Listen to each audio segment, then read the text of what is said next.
그냥 한방 대장님, 이러한 그 한방에 대해서는 저는 과감하게 그렇게 표현을 해요. 우리나라에서는 최고 권위자다. 어떤 면으로 저도 그렇고 선생님도 그렇고 이런 대장님을 모시게 된 게 아마 괜찮은지 일단 나중에 결과를 갖고 말씀드리는데 오늘부터 정 대장님 안내 강의 해설 좀 들으시고 이게 무료입니다. 실질적으로. 우리가 결정도처럼 우리가 묘기와 식물 그리고 기석에 관해서 그래서 역사해석했죠. 지금 여러분들이 계신 곳이 굴시. 여러분 잘 아시겠지만 명나라 마지막 황궁의 군주였습니다. 그러니까 명나라가 청한테 망하는 1644년 이때 명나라 마지막 황제 순정제의 황녀가 자결을 하려고 그래서 이 굴씨가 함께 자결을 하려고 했는데 만류에서 인가에 숨어 있다가 바로 청나라 자금성을 정복한 그리고 황작 예친왕 도로곤에 의해서 잡혀들어갑니다.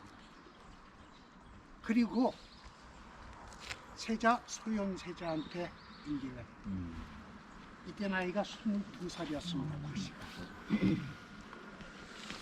그리고 1645년에 우리가 소현세자가 황궁을 합니다. 황궁을. 저기 보시면 연대 맞춰 보시면 좋을 거예요. 네. 그리고 그의 봄에 소현세자가 독사를 당했죠. 그리고 이 굴씨는 바로 인조의 계비 장열왕후 선생님은 특별히 그리고 장열왕후가 죽자 굴씨는 어떻게 됐냐? 바로 여기 넘어가면은 경안군이 있고 여기에 밀군군이 있습니다. 근데 여러분 저기 넘어가서 자세히 이야기했지만은 소현세자는 아들 셋을 뒀습니다. 첫째 경성군, 둘째 경안군, 셋째 경안군입니다. 근데 들어와 가지고서 유배를 가죠. 제주도에 12살, 8살, 4살 그 둘은 죽습니다. 인조와도 그렇죠. 그렇게 됩니다. 4살 때 유배를 가는데 이 바로 경안군이 저기 넘으면 경안군이 중국 신안에서 태어났어요. 경안군. 또 한국을 해가지고 경안군 집으로 이제 장열왕후 죽으니까 경안군 집안으로 나왔죠. 나와가지고 바로 경안군의 아들이 혼자가 저쪽 나면 임창군이라고 있습니다. 임창군을 돌보면서 지냅니다. 이 굴씨가 중국에서 경성군, 경안군, 경안군 셋 다 돌봤어요. 그리고 여기 와가지고도 경안군 집안에 들어가서 경안군도 보살피고 아들 임창군도 보살피는 거예요. 이 집안이 상당히 앞쪽으로 보시면. 근데 이 굴씨는 어쨌거나 일반 부로그에 보면은 70살에 죽었다고 나왔는데 그건 잘못된 거예요. 여러분들 자료를 보면 부로그들을 많이 보시는데 그 오기가 많습니다.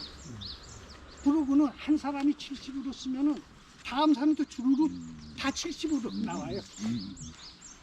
근데 이것은 제가 한번 올렸지만은 이 굴씨의 묘지를 보게 되면은 묘지가 나타나는 겁니다.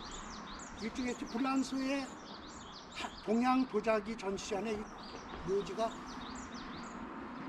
진열되어 있어요. 근데 묘지하면 잘 모르죠. 이거 지석입니다. 지석. 그 사람들이 묘했다고. 거기에 보면은 75살로 나와 있습니다. 그리고 그 지석은 누가 썼느냐? 바로 거기다 임창군이 썼습니다. 길게 이야기는 안 하겠습니다. 왜냐면 일정이 깁니다. 그래서 여기서 간단히 말씀드리고 여기서 묘지에 대해서만 잠깐 이야기하겠어요.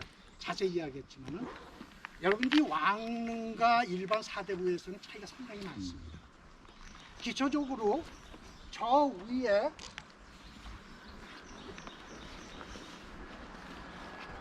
이 지점이 입수 두도라고 합니다.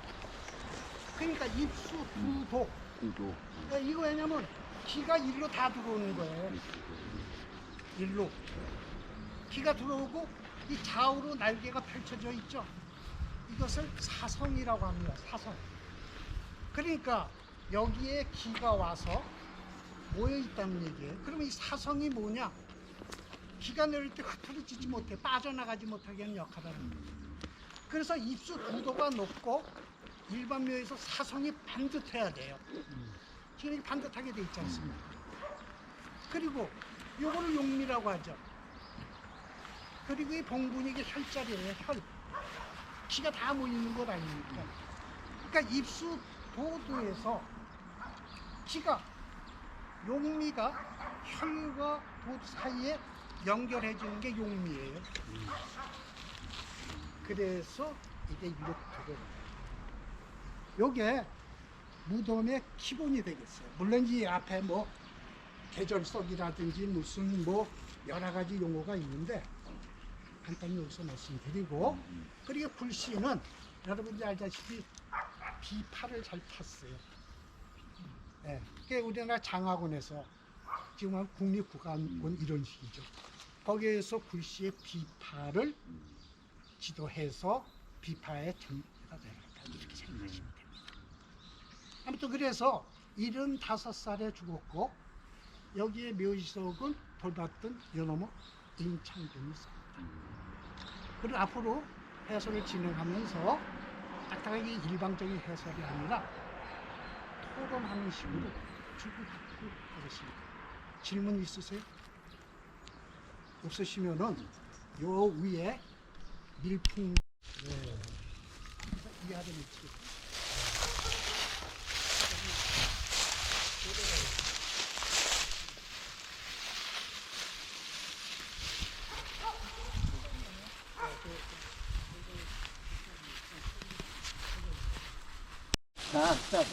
옛날 그런 그때 분위기가 그래가지고 대단한 학생을 하고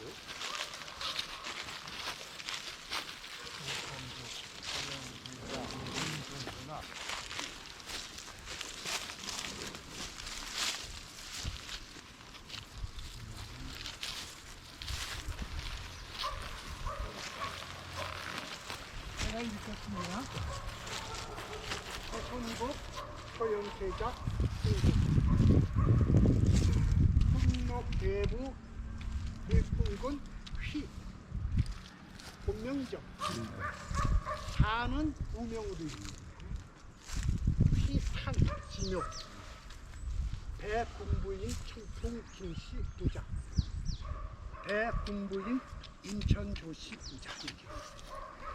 항상 앞에는 지명을 두게 되어 있습니다. 붙여서 무슨 무엇고 무슨 예적에 여러분들 인천이 어딘지 아십니까? 부여. 이쪽이 성남. 맞습니다. 부여예요. 부여. 인천이 부여의 얘기거든요. 그래서 여러분들 있지만은 이 묘비를 읽기라는 건 상당히 힘듭니다. 읽기 힘들다고 해도 해석하려면 읽기는 누구나 읽어요. 이게 왜 어렵냐면요. 이 흑록이다 이렇게 풍계를 이야기할 적에 이 풍계가 상당히 골치 아픕니다. 문강, 무강, 그리고 왕족, 의빈계라고 해서 부마족 다 이름이 다 틀려요. 그래서 이 비석을 해독할 줄 알면 역사를 많이 상해요. 그러면은 이 흑록을 딱 보게 되면은 아, 이 사람이 왕족이구나. 풍계로는 다 아는 거예요. 일반적으로 여러분들 무덤하게 되면 탐방도 안 합니다. 어렵고 볼 게 없으니까. 그러나 이것도 이야기를 천천히 들어보면 상당히 재미가 있는 거예요. 여러분들이 저와 함께 이렇게 탐방하다 보면은 이 묘에 대해서 한번 빠지죠. 앞으로도 계속적으로 함께 하기를 기대합니다. 여기에서 보면은 흑록하게 되면은 우리들이 정일품의 해경. 정일품 하예요. 하. 풍계도 상하로 나눠져 있어요. 그래서 이것은 현재 나중에 만들어진 묘기입니다. 그리고 여기 소윤사제는 아들 셋 다시 숨었어요. 이 양반은 중국에서 태어났어요. 그래서 이 양반을 굴씨가 계속 모셨다는 얘기죠. 그리고 바로 이 아래가 큰아들 임창국입니다. 그리고 이쪽이 둘째 아들 차남 임성국입니다. 임성국입니다. 그래서 이 경안군은 아들 둘을 뒀어요. 그러면은 여기에서 제가 비문부터 읽겠습니다. 여기는 조선국 왕손이라고 되어 있습니다. 왕손. 결론적으로 소현세자 아들이죠. 즉 높였다는 얘기죠. 응? 혈록 대부 최고로 높은 거라고 이야기했었어요. 군에서 혈록 대부는 일품의 상입니다. 혈록 대부 경안군 겸 오이 도청관. 오이 도청관은 정립. 그리고 도청관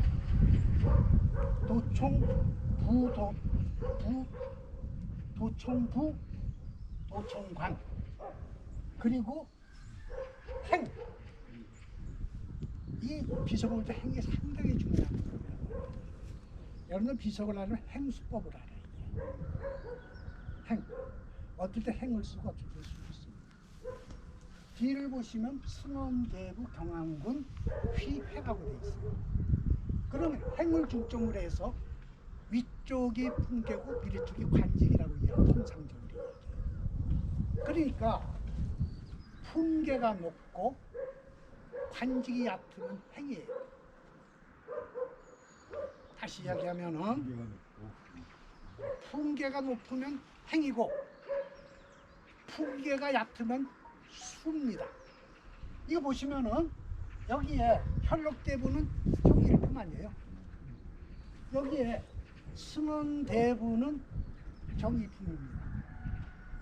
이 승원대부는 어떨 때는 일품으로 되고 어떨 때는 종이품으로 돼요. 같은 승원이라도 요 아래 가면 승원이 보게 되면은 부인이 현부인으로 돼 있어요. 공부인이 아니라. 그 차이점이에요. 그런 걸 잘 봐야 돼. 디테일하게. 일반 사람들은 그런 걸 구분을 못하죠. 그러니까 분명히 높지 않습니까? 그 행이죠. 얕으면 수가 들어가요. 이 비석을 보면 이게 상당히 중요한 거예요. 자, 그리고 휘회. 분명히 회. 그리고 군성공부인. 일품이니까 정일품이니까 공부인으로 들어가야죠. 이품이면 어떻게 돼? 현부인으로 들어가야죠. 자, 분성이 어디입니까? 여러분들 이런 게 이게 상당히 어려워요. 분성의 예지명이 어디입니까, 여러분들?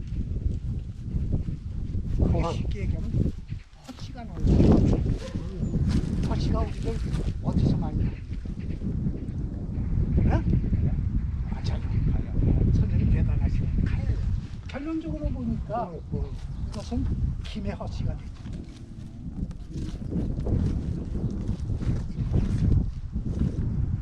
이렇게 보시면 되는 거예요.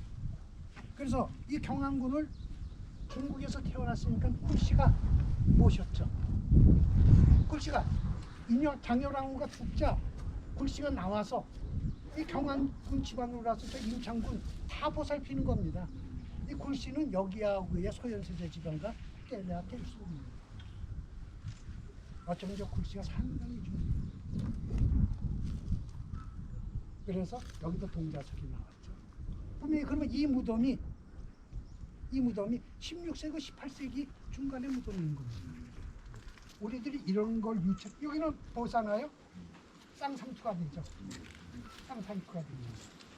근데 이렇게 앞에 손에 기물이 있어가지고 여기에 뭐 부채라든지 새라든지 이런 게 꽂혀 있는 게 드물어요. 그럼 박물관에 가봐야 볼 수 있어요. 그리고 이 곡장은 여러분들 잘 알다시피 기가 밖으로 빠져나가지 못하게 하기 위해서 해가지고 또 포미도 있고 이렇습니다. 자, 시간 관계상 이 정도로 하고 경항군의 둘째 아들. 그러니까 경항군의 둘째 아들이 임성군이 소현세자의 큰 아들입니다. 경성군한테 양자로서 대를 이으라고 그러는데 절선이에요. 못 났어요. 그래서 양자로 누가 들어오느냐? 밀풍군. 이 밀풍군의 동생 밀랑군이 이리로 들어오는 거예요. 바로 이 밀랑군이 소현세자의 명맥을 잇는 겁니다. 우리가 그렇게 봐야 돼요. 여기에서 자손이 뻗어요. 밀랑군에서. 그러나 상상은 그래요. 우리가 밀풍군이 이인자난에 의해서 명문지화가 됐는데 어떻게 손이 이어질 수 있느냐. 옛날에 이어 오긴 오는 거예요. 아무튼 여기에서 손이 이어져 왔다고 생각합니다. 아, 이게 김영식. 사실 저도 이게 헷갈린 게 많은데 다시 수요 밑에 보면 돼요. 큰 거 하나 깨달았네. 아이씨. 오, 좋습니다. 예, 오늘 하나 자, 그리고 얻었네. 이제 선물 이야기하니까 요거 어디서 많이 본 것 같지 않아요? 여기서 보면 많이 나오잖아요. 어디서 와서 이게 뭐냐고 많이 물어봐요. 두 개가 있어요. 그러면서 곡성이 저 뒷밭에 무슨 데가 있어요? 우측에 우측에 곡성 밑에 붙여서 가니까 시간에 이거 우리 저기 우측에 보세요. 곡장 밑에 이 곡장 앞에 이 곡장이 있었다는 뜻이죠. 그렇죠. 이걸 보면은 곡장 이런 게 보이지 않는 역사 탐방의 기준입니다. 그리고 일반적으로 우리가 저 호를 들고 있지 않습니까? 호를. 그리고 이양 시작했으니까 제가 오후에 탐방이라도 해서 슬슬 하는 의미에서 해서는 길게 안 하겠습니다. 선물 남은 게 아까 이거 망주석 하나 남았죠?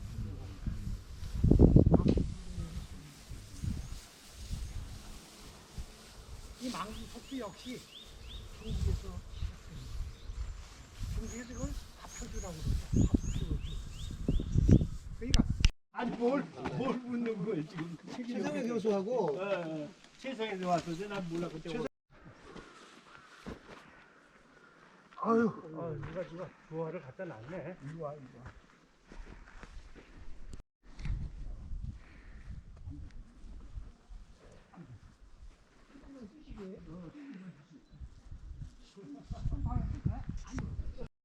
간단히 이야기했습니다. 시작은 어떻게 됐느냐? 우리나라 명나라에서 천령위를 설치하잖아요. 천령위라는 게 뭐냐? 우리 이렇게 보면 신의주에서 동쪽으로 쭉 가면 길쭉까지 갑니다. 길쭉, 통진 이쪽에서 길쭉. 요 위를 천령위라서 설치를 하는 거예요. 응? 그러니까 지금 명나라를 치러 가야겠다. 결론적으로. 백전 위쪽은 다 자기네 땅으로 한다는 얘기지. 그래서 그때부터 시작되는 겁니다. 그래서 이성계가 가가지고 위화도 해군 해가지고 들어와서 채용을 잡아서 죽이고 이렇게 들어가는 거예요. 결론. 그럼 묘를 보게 되면은 여러분들 둥글게 되는 여기는 방형이죠. 그러네. 직사각형으로 돼 있지 않습니까? 어느 분들이 그래요. 왜 이렇게 되느냐 물어봐. 이건 고려의 묘제예요. 고려의 묘제. 그래서 일반적으로 볼 적에 우리나라 4대라든지 이렇게 보면요. 세종 이전에는 대부분이 방영이에요.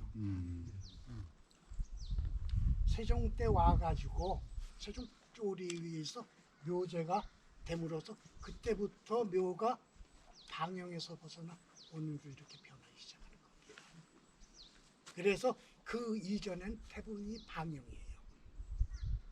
그리고 아까 어느 분들이 문인석 이야기했는데 문석인 무석인 뭐 이렇게 이야기했는데 이것은 보통들 일반적으로 그래요. 왕 이외에는 무인석을 쓰지 못하게 하는 규정이 있었어요. 있긴 있었는데. 근데 조선 초 국조 오레이가 만들기 전에는 무인석을 많이 세웠어요. 할 수 없다. 원칙은 없어요. 무인석을 막 세웠어요. 그래서 초기 넘어가면은 무인석을 상당히 많이 세웠습니다. 내가 우리 단톡방에 내가 무인석에 대해서 올린 적이 있어요. 응? 그거 보면 재밌는 게 많이 나왔습니다. 일반적인 사람은 왕릉 위에는 못 세운다. 근데 우리들이 보면 사계 김장생의 가래 김남을 보게 되면은 분명히 나와 있어요. 무가는 무인석을 두게 돼 있고 뭐가 있고 그 규칙은 있는 겁니다. 예, 규칙은 있어요. 근데 무인석을 세우지 못하는 건 아니에요. 대부분이 그렇게 돼가지고 이거 길게 이야기하면 성물에 대해 이야기하면은 이게 무인석의 등장이 언제부터냐? 따지면 복잡해요. 이게 진충 분의 의령을 떠치고 충성을 하고 의령을 떠치고 좌명 왕명을 왕을 도와 안사 사직 나라를 편하게 한 공신이다. 이렇게 되는 거예요. 그 다음번에 여기 보통 보면 판들을 꺼낼 때는 명자들하고 지자들 여러 가지 들어가요. 판 요건 따로 보고 밀직사 밀직사가 뭐냐? 조선 시대로 따지면 성정원이에요. 지금으로든 대통령 비서실이죠. 한자가 들어갔으니 우두머리 비서실장이죠. 이렇게 해석하면 되는 겁니다. 그 다음번에 대장군은 그대로 대장군이에요. 응? 고려시대의 종산품입니다. 높진 않은 벼슬이에요. 대장군이라고 하죠. 문관이 보통 총사령관 하죠. 그 다음번에 문화시중 찬성사 문화시중 찬성사 이 부총리급이에요. 부총리라고 생각하면 돼요. 그 다음번에 육도 도순찰사 그러니까 육군 참모총장 뭐 총사령관 이 정도 되겠죠. 그 다음번에 철원부원군 그 다음번에 뭐예요? 시는 뭡니까?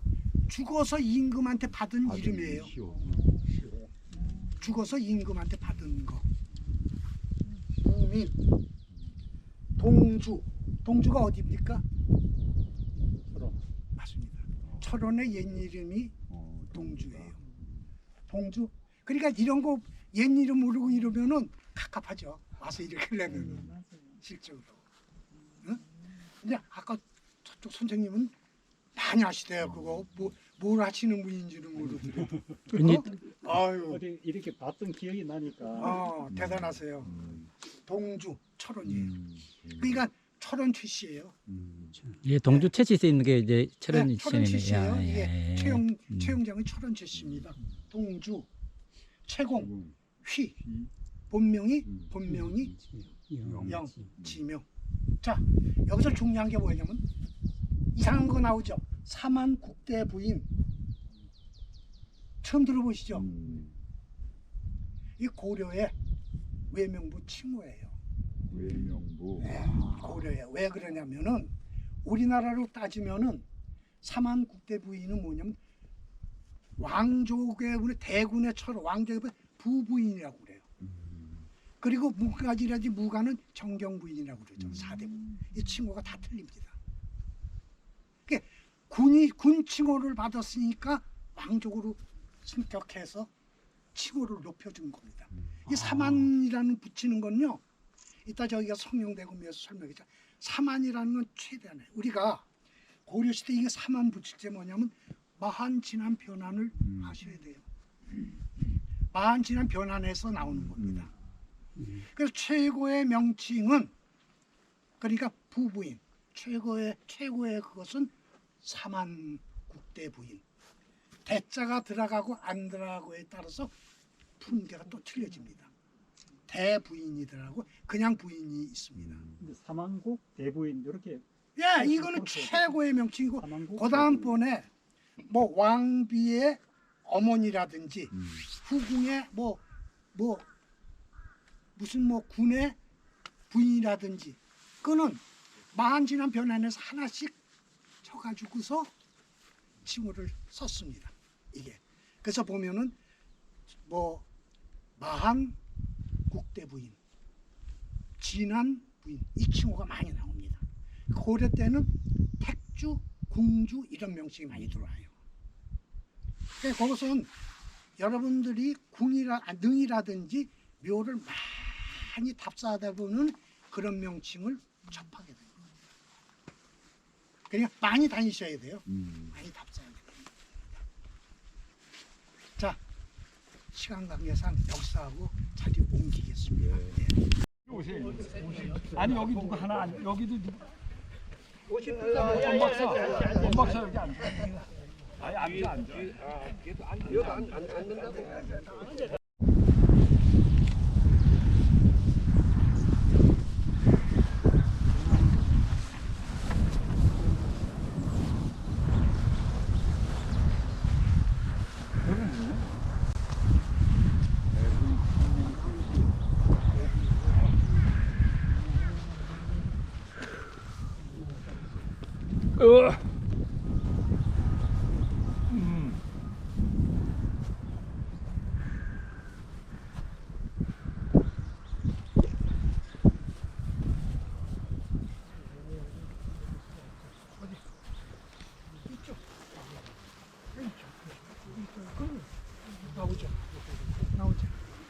나옵니다. 고풍스럽죠? 예. 밑에 거하고 지금하고 허석도 이렇게. 사실 몇 개 빼놓고는 전부 다 옛날 그대로 들어가는 거니까. 사자도 있고 있을 거예요. 여기가 이제 둘레에다가 양하고 호랑이 하나씩 뒀죠. 한 쌍씩을. 그리고 방영 아닙니까? 예. 그러니까 세종 이전 고려 때 묘전. 예. 그리고 이 장명등을 자세히 보세요. 이게 전형적인 초기 장명등 모습입니다. 이 지붕이 싹 다르죠. 여기 그대로 따라서 하는 거예요. 이렇게. 형태가. 그리고 삼각도 마찬가지예요. 밑에 여기 받침독이죠. 고북이라고 고석 고북이라고. 아까 제가 잘못 이야기했는데 송씨하고 결혼을 했죠. 14살에 자식은 두지 못했습니다. 자식은 두지 못해서 세종이 안평대군을 양저로 들여보내요. 근데 안평 역시 세조 때 개의정리한테 없어져 버리잖아요. 그래서 효령대군의 다섯째 아들 원천군을 양저로 들여봅니다. 바로 요 밑이 양자예요. 원천군, 효령대군의 아들. 근데 참 불운한 게 뭐냐면은 대가 7번이 끊겨요. 대가.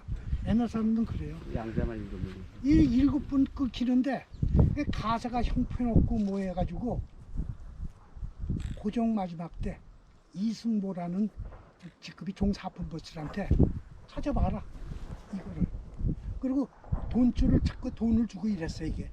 그 이승보가 중간에 배달 사고 낸 거지. 그러다가 16대 손에 와서 이렇게 저래서 겨우 밥줄여서 먹게 됐는데 어쨌거나 효령대군이 제일 빵빵하잖아요. 효령대군이 제일 아꼈어요. 음. 아끼고 했는데 나중에 결론적으로 태종과 원경왕후가 싸움이 많았죠. 왜냐하면은 노비했던 신빙신 씨라든지 효빈 김씨 이거 다 노비 출신이에요.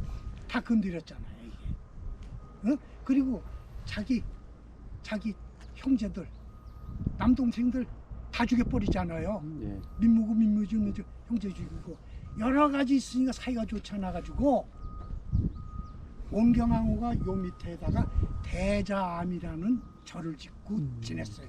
그래서 이게 대자사가 되는 거예요. 거기에다가 대자암을 짓고 내가 위치를 알려드릴게요. 찾긴 찾아. 대자암을 짓고 성령의 명복을 빌고 중일에다시 평균 거기에서. 그래서 명칭이 대자사라고 이름을 붙인 거예요. 자, 읽겠습니다. 네 번째 왕자 대강 보국 숭록대부 최고입니다. 최고. 대강 일품의 상. 대강이었고 보국 숭록대부는 하약. 그렇게 보시면 되는 겁니다. 숭록대부 성령대군 변왕국 아까 사만모 할 적에 변환 나오죠. 변왕국 소경 시오예요. 시오 이 친구예요. 예, 시오 공 경종종경 이게 뭐냐면 종친회에서 종친부에서 최고의 영자가 들어갔으니 최고의 풍계예요. 부사 지묘 대 사방국대부인 나왔잖아요. 지금 이렇게 들어가는 거예요. 이게. 그래서 요 정도로만 어느 정도 오늘 보다면 묘비 보는 거. 뭐 그럼요. 왜 그러냐면 역사적인 그 인물은 아니지만은 소현세자하고는 뭐 내용을 알고 보면은 아 이게 절대 아니 그거 이게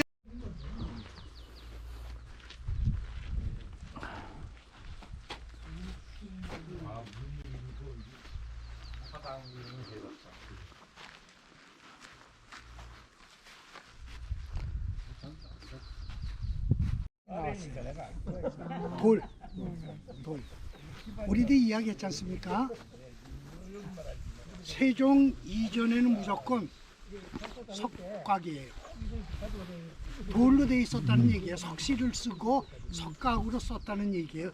나무관을 쓰되 석각 안에 집어넣었다는 얘기입니다. 석각 돌방 썼는데 그러죠. 그것이 입증되는 게 바로 미아리에서 이장할 때 여기에서 석각이 나온 거예요.